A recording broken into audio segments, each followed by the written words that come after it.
me too na me so big tissues here. And the only thing I said, Bobby or I'm a pejano. So to me, because I'm in the call nearby hospital. Now, Sana, because I'm in neighbor, me to me, Janu, and cook. That's a good Samaritan there. Who chum now, we say, Unya, Atiashi, or say, Pejan, now in the call nearby hospital. And I say, anything that like, say, I come to dinner, wait me have provided that. Yes, sometimes they do, oh, I train so good, so. Okay, in the first place, I think I'll have to call on an ambulance to give first aid to the person. But in any case, if the ambulance is delaying, in my own small way, I could just help the person out by, I don't know the actual term anyway, giving the person, putting my mouth into his and then give him my breath to bring him back to life. I have not done it before, but then when I was very young in Red Cross Society, they spoke about it for us before, and so from that experience, I feel like just help someone with that. Probably, how do they call it? That chest compression or something like that. Yeah, that's the first thing. Maybe mouth to mouth, if it's a lady there. But if it's a guy, probably. Maybe I'll do mouth to mouth and press the person. Or if I add water, I'll sprinkle water on the person to see if the person will recover. But if the person doesn't recover, probably look around to see if I can find another person who can help me carry the person to the nearest hospital or something here. Well, so that's what we're talking about, CPR. So cardiopulmonary resuscitation. That's what it means, I mean, basically. But it also means to revive, I mean, just in literal terms, somebody when that person maybe is fainting or is passing out, etc. And we want to have some demonstrative conversation this morning. And as Bella already said, we have our guest here. Bella, fantastic. Well, yes, she's here. Yeah. She's a queen mother. As well. So Pogna. Yeah, Pogna Chana Abdul-Razak. Okay, Pogna Chana Abdul-Razak. Yes. all right. Okay, you're welcome to the show. Thank you. Thank you for having me. All right, so first of all, at what point would you need to perform a CPR? Okay, so we'll start by knowing exactly what CPR is. CPR is an emergency life-saving procedure that you perform on somebody's heart that have stopped. So you're having a cardiac arrest, which is quite different from a heart attack. Yeah. Yes. Okay. A cardiac arrest is different from a heart attack. Okay. So a cardiac arrest is when the heart has stopped pumping. So the CPR basically is for you to initiate the pumping while you buy time. Okay. Or while help comes to you. Or while the person muscles get enough energy to come back to pump. Okay. So in CPR, you can start and along the line, the victim revives. And then you actually would have to put the person in a particular position to gain recovery. If you've not had that person's activity, life activity going on as you observe, then you have to continue doing the CPR. So CPR is basically a life-saving procedure. Emergency. It's an emergency. When someone is when somebody's heart have stopped. A cardiac arrest. Yes. And how will you know that somebody have had a cardiac arrest? When the person is unresponsive.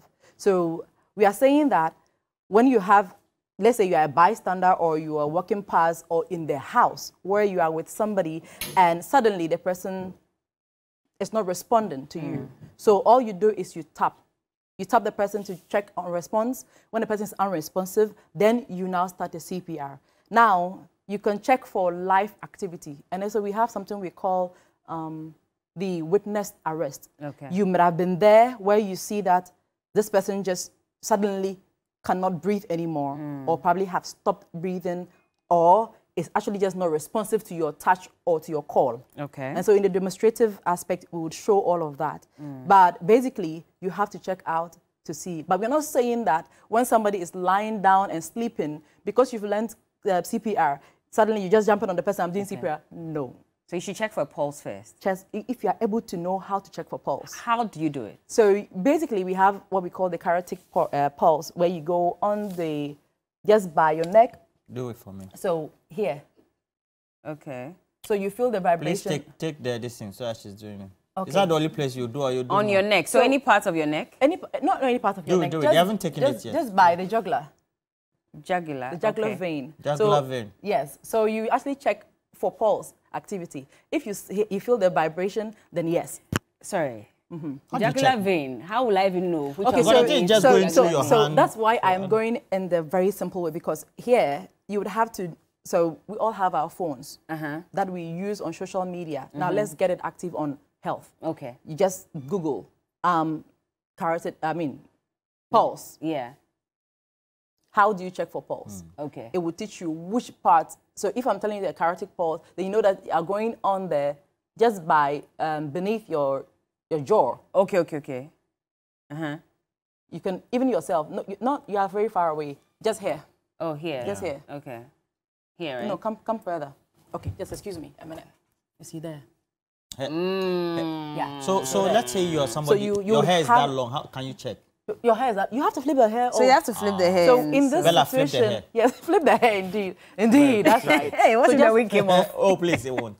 Papa Nivi. I'm sure you glued it well. okay. So a health professional taught me this one. Yes. So this one Is a radial pulse. Radial. Oh, Yes. It's not the same. No, it's not the same. You mean when somebody is in that critical state? Yes, I you shouldn't do may this not one. have this, but you can have that. Okay. Oh. You understand? Oh, okay. And so that is the basic thing that you need to, but because we are educating the public and the need for each and every one of us to know how to do the CPR, because you might just be the one that can save a life out there. And we are talking about the fact that when the heart stops beating, it has just 4 minutes to supply the brain cells of oxygen. Now, within that 4 minutes, you have a chance of not having any brain damage. Okay. The brain can still survive.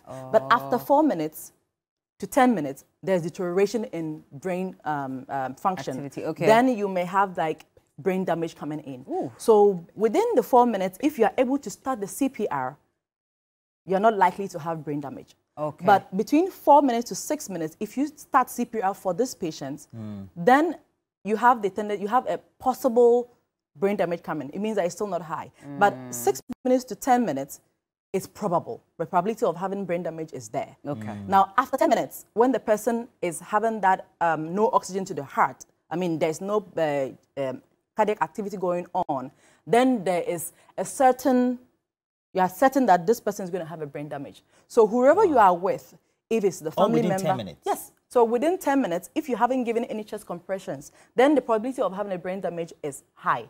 Now, after greater than 10 minutes, you know that this is certain. This person is going to have brain damage because there's no blood supply to the brain. Now, the brain cell cortex actually is very sensitive to low oxygen supply, which we call perfusion. That's supplying oxygen to the tissues, and then oxygenation. That's you breathing in to have. That's what they call the kissing. I'll put the mouth in the mouth. No, it's not kissing. I know.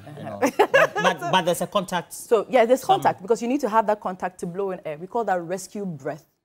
Okay. So the rescue breath that you are having is not kissing. So when you understand the idea of CPR, you know that this person's life is in your hands. You can do something to change the person, because when you come to the hospital and you're going around, you are struggling for someone to get better, it means that if you have something that you can do within your power, you would do it for the person. I see. So we are saying that when you have an irresponsive person around you, don't just start jumping and be pacing around to be looking Someone and said crying. pour water on the person. Oh. Because you know when people faint, we pour water on them. It happens. to Those are revive trials to try and get the person to. But be careful you don't pour into the nose area, because the person must actually aspirate, which is another thing altogether. So is it wrong to pour water? It's right to pour water, but not to the face. Oh. Oh no, to the face like that. It's like you're causing more harm than good. So I would say. What do? You sprinkle? You can just sprinkle water on the person. Oh, okay. Just to try and get some kind of life activity. So what you're looking for is to see if there is life in this person that I'm having, so that I know when to start my CPR. If the person is dead already, you can't do anything. Have you got to our community? We pour buckets of water. Yes, so that's why. Yeah, you can pour, but not to the face. You haven't. Yes, they say give kenke. They mash the kenke. Because the person might be hungry. That also can play a part, because even in our books some time back, you have someone that was I don't remember it vividly, but you have someone who was by the road and was fainting. And then when they were all talking, somebody said, give him kenke. So like, listen to this man. It's like, listen to the person. Usually it's used for those who are drunks. I think the drunkards. Okay, so can we get the practical? Why are you using a dummy and not a human being? Okay, so you are available, Roland? Yes, I'm available. So, that's do you want to lay down? When we do the practical is such that when you are applying the pressure, so it's like you are the artificial pump, more or less. Yeah. Go ahead, feel free. You're trying. No, don't worry, we'll do it. Let me do it for you. No. Papa Ro, you're doing great work. Great work. All right, thank you. Yes. So, first of all, you need to identify what is around you. What happened before the person is unconscious? Is it like electrocution? Is it allergic reaction?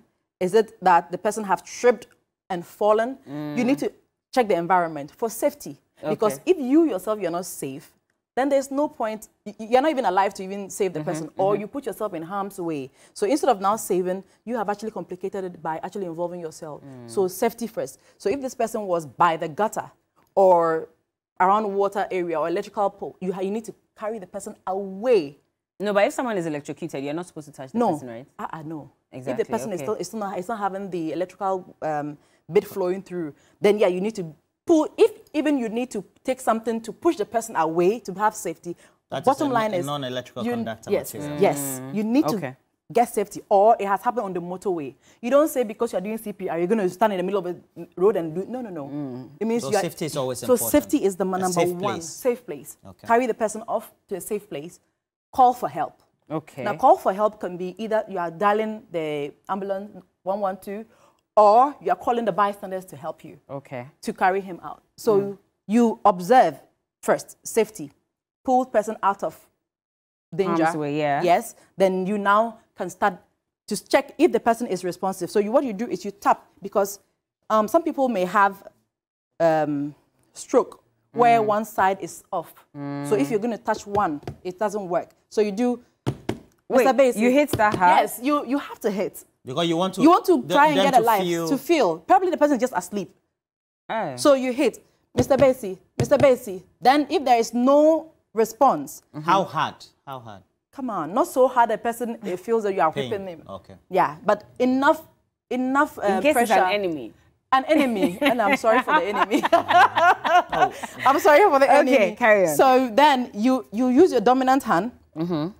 Then you check. Now, we don't use a nipple anymore because now some people's nipples are at their belly. So you can't say. Wow. Depending on how endowed you are. Well, you used to use the nipples for what exactly? To just see where to place your hand. Okay. Oh, okay. I thought you have to like. So what are you looking for to place your hand on? So you are looking for the xiphoid. Okay, xiphoid. The xiphoid prominence. Okay. So it's here. So 2 centimeters away from it. That you put your hand on. Okay. So basically in between your breasts. So in between your breasts. The space there. The space in between your breasts. Okay. So the sternum. Wow. Right. So you use your breast? dominant. Yeah. What? Breast for women. And breast for men too. Men, you have breasts. They don't have breasts. Chest. They have chest. Well, we have some. Mila is skinny, man. I have something, but. Yeah, so you are skinny. I can say that, okay, in between the 2 nipples. Okay. Yeah, because you have nipples, you don't have nipples? Yeah, I do. Okay, good. So you have a nipple, so you just go on. So use your dominant. So if you're a left-handed person, you use your left on. So dominant hand over. So let me just take this away. Please, let me hold it for you. Thank you. Okay. So your dominant hand. Here you go. So must you take off all your jewelry? Yes, just so that you have free to really give. So the main thing is here to give effective cardiopulmonary resuscitation. So you are giving the chest compression effective one. So it's effective only with the rhythm and the depth of it and the positioning of your hand. Now, positioning of your hand is quite important because you do not want to break the person's ribs. You understand? So you position, I'm a righty, so I'm going to put there. Then my dominant hand is going to be over my non-dominant hand. So that I can apply pressure properly. So now I'm here. So I go 1, 2, 3, 4, 5, 6, 7, 8, 9, 10, 11, 12, 13, 14, How many 15, of this? 16, 30. Huh? You do 30 of Yes, you do 30 of right. this. The rhythm is continuous. You need to, not like, Okay. no. Okay. So not like that, because you need to allow the heart to recoil. We call something recoil. It means to fill up with blood to be able to pump. Okay. So what you are doing, this mechanism you are doing, is pumping the blood to supply the brain and the heart. At this moment, the most important thing is the brain and the heart. Because if the brain do not supply itself with nutrients or with oxygen, it can't supply to the brain. So the two things, the two organs, most important ones, the brain and the heart, is what you are trying to supply till you buy time. I mean, till help comes your way. So the purpose of this is to buy time and to possibly have that life activity coming back on. And so when you do this, so so the dominant And again. onto the non-dominant. So you go like this.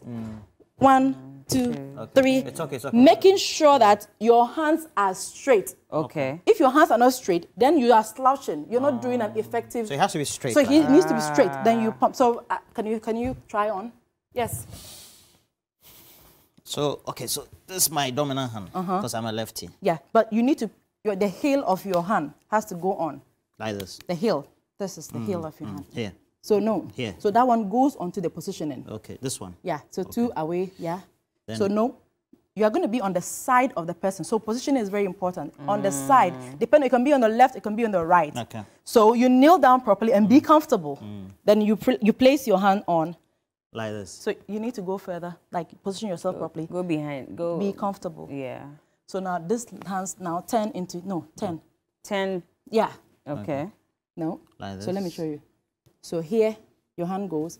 You interlock. Interlock. Yes. So now you turn your hand. There you go. Okay. So you making sure that your heel is in between there. The chest. Yes. Oh, okay. In between the chest. Then you do it. So you go on. You apply. So the energy is coming from your hands down. Okay. Good. Yeah. 1. Good. So the rhythm. 1, 2, 3. So you are a bit slow. Don't be too slow. Don't be too fast. So what is a bit slow? That's too fast. Okay. So you are doing 1. Yes. 3. There, you get a rhythm. 1, Okay. 2, 1, 2, 1, 2. Okay. So you are allowing the blood to come back into the heart to fill up Okay. for you to pump.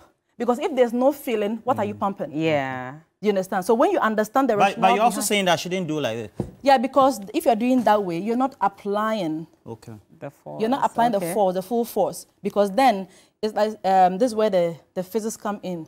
It's not going straight in. But if you get a body like, let's say, Sammy What- Adams whatever or body- Oliver Lawson, Yeah, they what- are big, their chest. So it like- means that they're not going to bear so much weight. They just have to apply one. It's not so much. Not No, so not much. them all. They are the victims. It doesn't matter how big you are. In between there is that space that you can save a life. It doesn't Okay. matter how big. It So can from be here, where small. do you go? So from here, you are doing a 30 to 2 breaths. Okay. So you do 30, then you give breath 2. Now, if you, So you give are, breath? yes, so you apply. Oh, so please come usually, here so that- what happens is, when this person So that thing you call it give breath. rescue, Please, can you turn rescue like this so breath? that- I should turn like her. So that Okay. turn towards the camera. So rescue breath. So you see, depending on what the issue is, we have the chin lift, and we also have the jaw maneuver.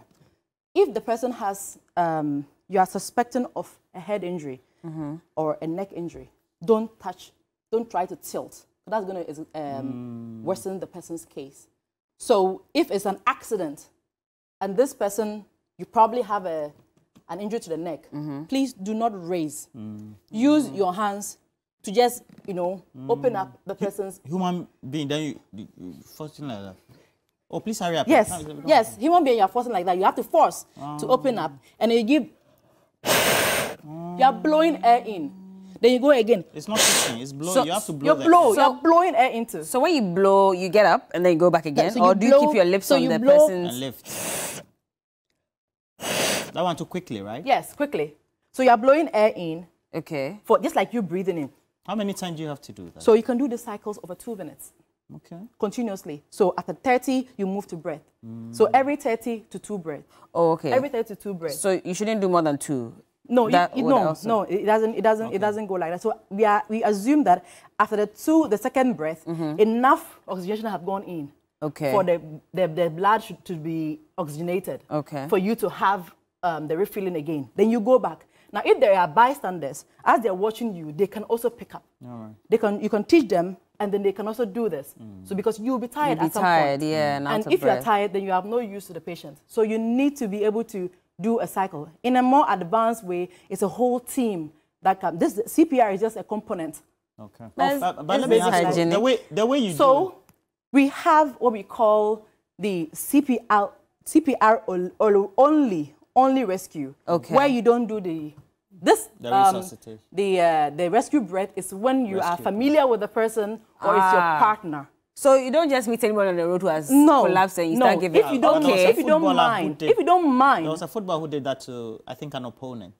Yes, if you want, if you can, now COVID actually makes it not very not just COVID, but other health. A lot of challenges with yes, but compare the challenge to saving a life. Which one is better? Yeah, it takes priority. Yes, so you have to prioritize. What will you do? Like I said, that when you are with your partner... So Ben and I were worried that we'll get My only point is, yes, we're saving a life. If we can do without the breath, can we? Because yes, you can. You might be saving a life, but you might also be transferring some which is germs into your system. Avoid so much. But if you think that giving that rescue breath would help, and you go and take some antibiotics and antivirals to help you, okay, that's also then it's fine. Then it's fine. So when you do this, where else do you go to? So when you do this, and the person, if let's say you now check after 2 minutes for response, if there's any activity. So either the blinking or the person will cough or the person would move. Okay. So you are checking to see if there's any movement or any life with the person. If there is life and the person have come back, there's a position you have to put the person, which we call the recovery position or the left lateral. Now, this is where the dummy goes away and then you have to lie down and show you that position. Because you need to put the person, because what I have done, you have actually, it's like you have given, it's not comfortable to do chest compression for somebody. When you wake up, even when you are doing a external massage, you have pain. It's painful. So if you're going to do this for someone and the person have come back, you want to let the person be in a recovery position to really recover while the help comes in. Okay, what would that position be then? So that position would be you lying down. Okay. Is it like this? Prostate? No, on your back. On my back? No, yeah, on your back. Okay. So on your back with your hand. So just, you have to act like a dummy. So just follow me. Good. I should act dumb. Yes, act dumb. Okay. So. In a clan. You have to lift one leg. Oh, and push the side. Yes. Why this position? Oh, you're not done yet. Oh, Roland. So this leg would have to chuck in here. That's right. You're even Roland, anymore. Good. Oh, okay. So it chucks here. So when I do this, he doesn't move. So this position is, are you on the left or you're on the right? He's on his left. Good. So this is the left lateral position. Now this position is to allow for venous return. Okay. What is that? Venous return is, you see, your inferior or the superior to the vena cava is just there. So the organs here are going to go off. The way you're mentioning the things, okay. So that's why I said that it's for venous return. So all the blood that is flowing through your legs and your arms, all other organs, would come back to the heart. Oh, okay. So in this position, you are lifting the weight of that tube that's going to supply that that blood. Okay. So the tubes are all freed now for you to have that. But if you are on the right, you are putting a burden on that and they are going to be restricted and they won't be well supplied of. So ideally you should put the person on their left side. On the left side. So it takes off the weight from the canal that's supposed to supply the blood flow. So venous return is successful now. Patients will be here and feel comfortable and recover while the help comes. So even the paramedic comes to you and they see this, then they can continue with that. Now, if you are doing this and the chest compression at some point, you have a BP apparatus with you, you can just apply the BP apparatus to check if the pulse is better, the BP is however it is, it will show you at least. That will still confirm you giving better information to the paramedics coming to know how to prepare. All right. Now, quick one. So what if you keep doing the chest pump and the breath in the mouth after maybe 5 minutes, 6 minutes? Sorry. Can I get up? Can Roland? Okay. Yes, please. Please finish with me so I I can go. This is the recovery position. So you leave this person there. But before recovery position, so let's say, because you say you have to at least get the person to cough or blink or something. So if there isn't what any... if after 5-10 minutes, you're still doing it and there's no response? There's no response. Do you keep going? You continue doing. Can I get up? Because, yes, please. If the pulse is still active. If there's not... Now, you only stop CPR if patient is dead or you are exhausted. There's no help. So even if it's 1 hour? If you can go 1 hour and there's activity, continue with it. Because this is going to help, like, you can continue with it for a period of time until you are exhausted. And they're not responding. Yeah, but of course, when you are calling for help, you can have someone coming in to come and help out within that hour that you're actually on. That is complete work. Yeah. It's a lot and then of it takes work. a lot of methodical procedure to be able to get to know what it is. Yes, but I think we have to do this continuously. Yes, but the most important thing is to have the rationale behind you doing it. Okay. So you know very well that when somebody is in a position where the person is unresponsive, first of all, don't panic. Relax. Then know that I'm going to be able to save this person if I know what is wrong. Okay. So I touch for responsiveness. If the person is unresponsive, then I start my chest compressions. Now, the effectiveness of the chest compression is what's going to help you. If you're not doing it well, then there's no point even doing it. Is it the same thing that we do for people who may have drowned? Yes. So drowning patients, asthmatic, allergic reaction, myocardial infarction, or any kind of heart condition that you may have that have made your heart stop. Now, sudden cardiac arrest has become the leading cause of death lately. People just have it off. So the better, when you know it and you know that each person, you're responsible for yourself or for your partner, you know that this is very effective for you to learn how to do, and it can help someone that you don't even know. You just save a life. You save a life, and then that's what we actually... How do we reach you? How do you reach me? For public education, because somebody will want to follow up further. Well, my number, oh God. No. Social media, Chana Queen or Chana Abdul Razak, you can have me. So but Chana also, Queen or Chana I'm also in the School of Perioperative Care Nurse. So when we as students actually brought this whole idea up in the sense that we realized that before you can be a critical care nurse, you need to be able to, I might have had a number of years of experience being a nurse before you can go to that school. So I have been a nurse for the past 14 years, and I'm specializing in critical care nurse. So when you go to the intensive care unit, you have nurses that are there. They are specialized nurses. They're not the general nurses that you go and meet.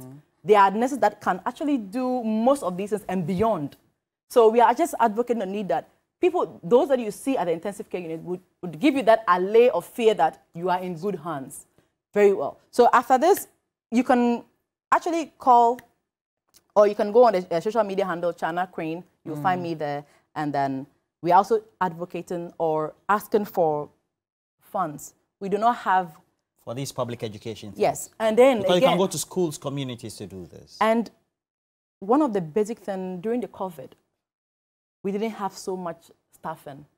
The students at the critical care nursing were those that they picked up to augment. And so I believe that we would want them to be okay and encourage more people to come to the school and all of that. So I feel that that is... Thank you. That is what we're Great saying. education. Nice. Had to lie down and all that. Yep. So you said this one is it's not kissing, it's what? It's rescue breath. All right, rescue breath. Right. Tomorrow, I think we'll do rescue breath. Yeah, we can do it. You can call on me. We can do it severally for people to really get abreast with this. The CPR. And other forms of resuscitation. Yes, and I feel that is very important. Yeah. Each person should be able to do it. Thank you very much. Thank you.